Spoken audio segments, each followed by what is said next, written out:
Everyone, welcome करता हूं मैं अपने यूट्यूब चैनल जुडिशियल अड्डा पे। और थंबनेल से आपको समझ में आ गया होगा कि हम लोग इस वीडियो में क्या चर्चा करेंगे।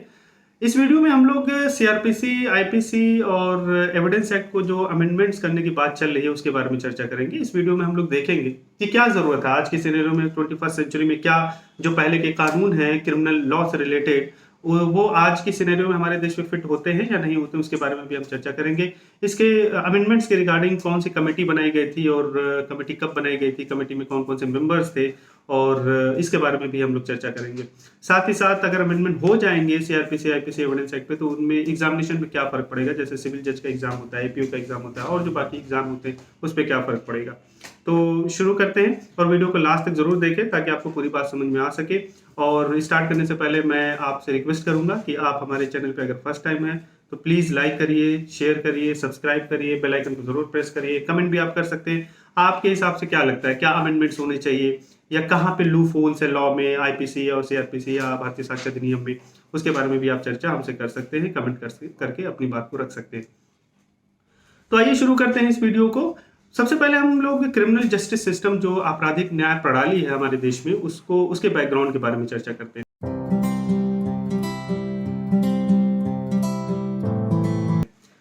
देखिए, आप जानते हैं कि अगर हम क्रिमिनल जस्टिस की बात करें क्रिमिनल सिस्टम की बात करें, सॉरी, तो हमारे देश में 3 लॉ हैं जिससे किसी क्राइम को गवर्न किया जाता है, या आप कह लीजिए कि विक्टिम के साथ जस्टिफाई किया जाता है, विक्टिम को कंपनसेशन दिलाया जाता है, विक्टिम के साथ न्याय किया जाता है, या आप कह लीजिए कि अपराधी को सजा दिया जाता है। वो है आईपीसी और एविडेंस एक्ट और सीआरपीसी।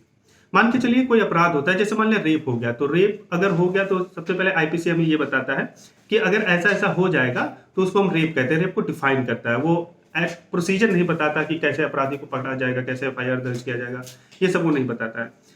अब आईपीसी ने ये बता दिया कि भाई ये रेप है। अगर कोई किसी पर्सन के ऊपर ये एक्यूज लगता है, ये इल्जाम लगते हैं कि इसने रेप किया है, तो अब उस पर एफआईआर कैसे दर्ज होगा, एफआईआर करने की क्या प्रोसीजर है, कंप्लेंट करने की क्या प्रोसीजर है, पुलिस ऑफिसर उसको इन्वेस्टिगेट कैसे करेगा, जांच पड़ताल उसकी कैसे करेगा, उसके बाद वो मामला कोर्ट में कैसे जाएगा, चार्जशीट कैसे फाइल होगा, अपराधी को कैसे कोर्ट तक लेके जाया जाएगा, क्या उसके नियम है, क्या उसकी प्रक्रिया है, उसके बाद अपराधी को कैसे सजा दी जाएगी, कितनी कितनी सजा दी जाएगी, ये तो खैर आईपीसी में, लेकिन ये सारा जो प्रोसीजर मैं आपको बता रहा हूँ वो कहीं ना कहीं सीआरपीसी में ही है। और सीआरपीसी इसके बारे में बताता है, उसको हम आपराधिक प्रक्रिया के नाम से जानते हैं।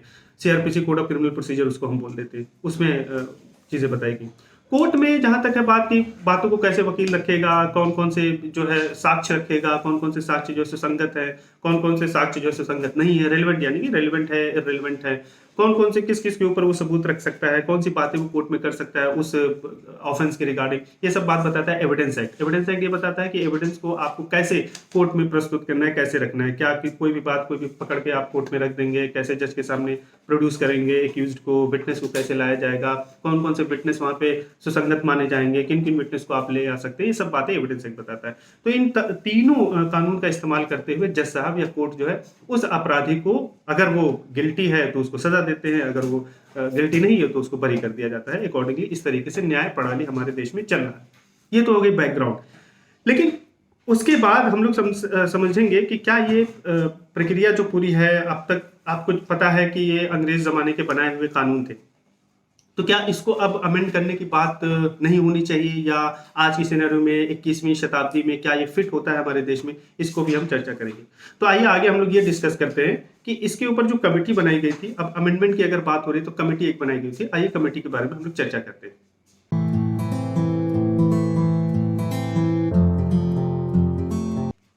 जहां तक कमेटी की बात है, आपको पता होना चाहिए कि मार्च 2020 यानी कि 2 साल पहले, अमूमन लगभग 2 साल पहले एक कमेटी बनाई गई थी। कमेटी में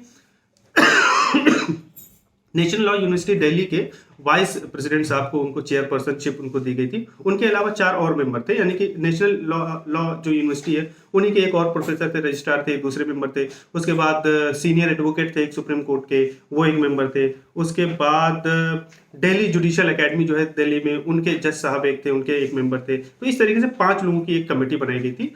उनको ये रिस्पॉन्सिबिलिटी दिया गया था कि आप जो है जनता से या स्टेक होल्डर से आप स्टेक होल्डर्स मीन्स कि जितने लोग को इम्पैक्ट करते हैं ये कानून हमारे देश में, जो इंटेलेक्चुअल्स हैं, यानी कि बार काउंसिल से या तमाम जजेस से या और स्टेक होल्डर से आप पूछिए उनसे कि उनको इन लॉज में क्या दिक्कत है या उनके हिसाब से क्या अमेंडमेंट होना चाहिए, उनके हिसाब से क्या सुधार होना चाहिए।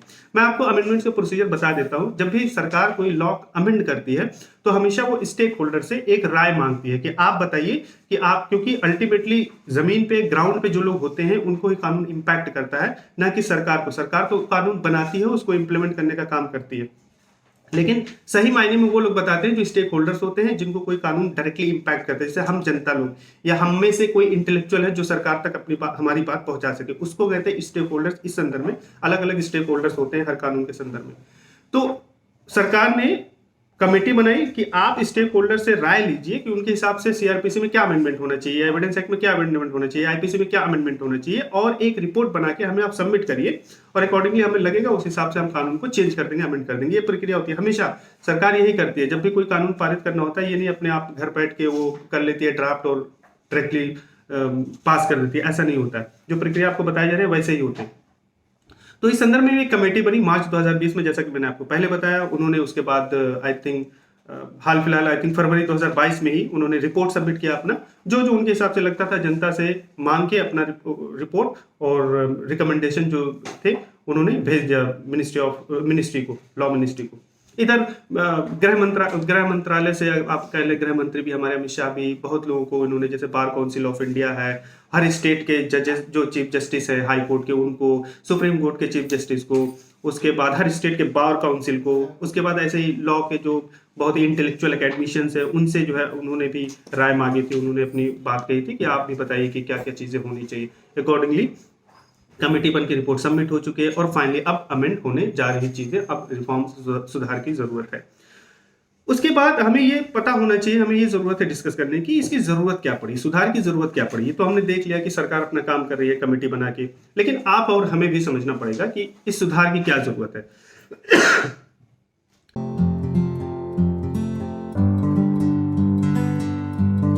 देखिए, सुधार की जरूरत इसलिए है, एक तो आप इस पैमाने पे कह सकते हैं कि जो कॉलोनियल एरा के लॉ होते हैं, कानून होते हैं, इस टाइप के कानून थे। अब कॉलोनियल एरा के लॉ क्या होते हैं, आप ये मान के चलिए कि अंग्रेजों के जमाने के बनाए हुए कानून थे। अब अंग्रेज जो है जो कानून बनाए थे वो एक्चुअली नेशन को गवर्न करने के लिए बनाए थे, ना कि जनता को या अपने नागरिकों को जस्टिस देने के लिए। देखिए, दो टाइप के लॉ होते हैं, कानून होते हैं। एक ये होता है कि आप राज करना चाहते हैं, उस अंदाज से आपने कानून बना दिया।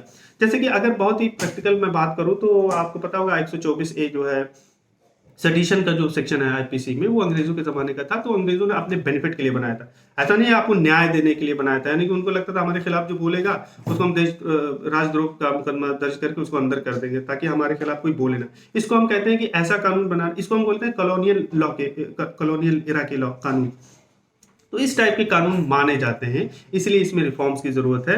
अब चूंकि जरूरत है एक सिटीजन जो हमारे होते हैं उनको भी ध्यान में रखा जाए, इस सिलसिले से आप कह सकते हैं कि ये एक पॉइंट हो सकता है जहां पे रिफॉर्म्स की जरूरत है, जहां पे सुधार की जरूरत है। हमारे न्याय प्रणाली में जो भी आपराधिक न्याय है उससे संबंधित सुधार की जरूरत है। दूसरा आप कह सकते हैं इनइफेक्टिवनेस, यानी कि कम प्रभाव वाला है। कम प्रभाव इन द सेंस कि इसका प्रभाव जो है बहुत ही कम है कानून का, यानी कि अपराध हो ही रहे हैं, रेप है तो रेप, ऐसा नहीं है कि रेपिस्ट को सजा दे दिया गया, गोली मार दिया गया, उसकी गाड़ी पलटा दी गई तो उसके बाद रेप नहीं हुए, उसके बाद भी रेप हुए। तो कहीं ना कहीं प्रभावशाली नहीं है हमारा जो कानून है, वो इफेक्टिवनेस उसमें कम है। ये भी एक वजह है कि रिफॉर्म्स की जरूरत है। तीसरा क्या कहते हैं, पेंडेंसी ऑफ केसेस बहुत सारे लंबित है। अब केसेस बहुत सारे लंबित है तो उसकी कहीं ना कहीं वजह है सीआरपीसी की जो प्रोसीजर है उसमें जो इन्वेस्टिगेशन का प्रोसेस है वो कहीं ना कहीं लैग करता है।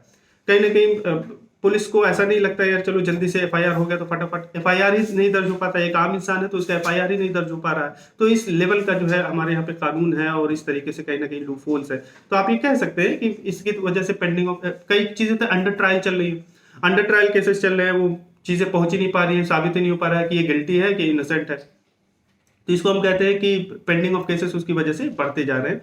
तो कहीं ना कहीं पूरे सिस्टम में थोड़ा सा लूप होल है जो हमें रिफॉर्म्स करने की जरूरत है आज की सिनेरियो से। और बात कर सकते हैं इन्वेस्टिगेशन जांच पड़ताल के अंदाज से। इन्वेस्टिगेशन की जहां तक बात करें, देखिए पुलिस, ऑब्वियसली बात है, कोई अपराध होता है सबसे पहले पुलिस का रोल आता है। वहां पे पुलिस मैकेनिज्म जो होता है, पुलिस अथॉरिटी जो होती है उसका रोल पहले आता है, बाद में कोर्ट में मामला जाता है, वो तो जज का काम बाद में बहुत स्टार्ट होता है।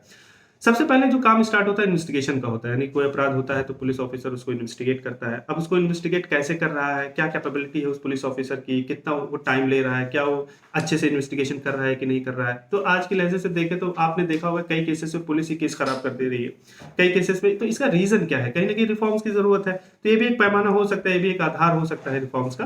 तो इसलिए हमने इन्वेस्टिगेशन का को भी हमने चर्चा किया। और उसके बाद एक कमेटी, आपको पता होगा मलिमत कमेटी रिपोर्ट, उसने भी कहा था कि जो आज के कानून है हमारे यहाँ, वो कहीं ना कहीं जो अपराधी है उसको सेंटर में रख के बने हुए हैं, यानी कि जो विक्टिम है, जो पीड़िता है या जो पीड़ित है, उसको नजरअंदाज कर दिया जा रहा है। मतलब कोई ऑफेंस हो गया है, क्राइम हो गया है, अपराध हो गया है, तो बस अपराधी को मार डालो, उसको फांसी पे चढ़ा दो, उसका गला काट दो, बस यही न्याय नहीं होता है। हमें दूसरी तरफ ये भी देखना पड़ेगा कि जो विक्टिम है, जो पीड़िता है, उसके साथ कैसे जस्टिस हुआ, वो क्या चाहता है या चाहती है, उसके साथ हम क्या करें कि जो उसका लॉस हुआ है वो उसकी भरपाई हो पाए, ना कि अपराधी को सजा दे के फांसी पे टांग के हम न्याय कर सकते। तो अल्टीमेटली ये भी एक पैमाना हो सकता है जो कमेटी ने कहा था, मलिमत कमेटी ने।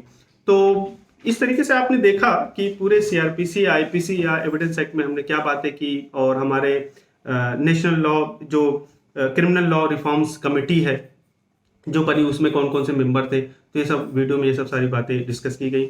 अगर आपको हमसे कुछ कहना है तो आप कमेंट में कह सकते हैं, हमारे वेबसाइट पर विजिट कर सकते हैं। आपने अपना कीमती वक्त दिया। आज इस वीडियो में इतना ही, आगे हम और चर्चा करेंगे, जैसे ये अमेंडमेंट्स के बारे में, क्या क्या अमेंडमेंट्स हुए उसके बारे में हम वीडियो लाएंगे।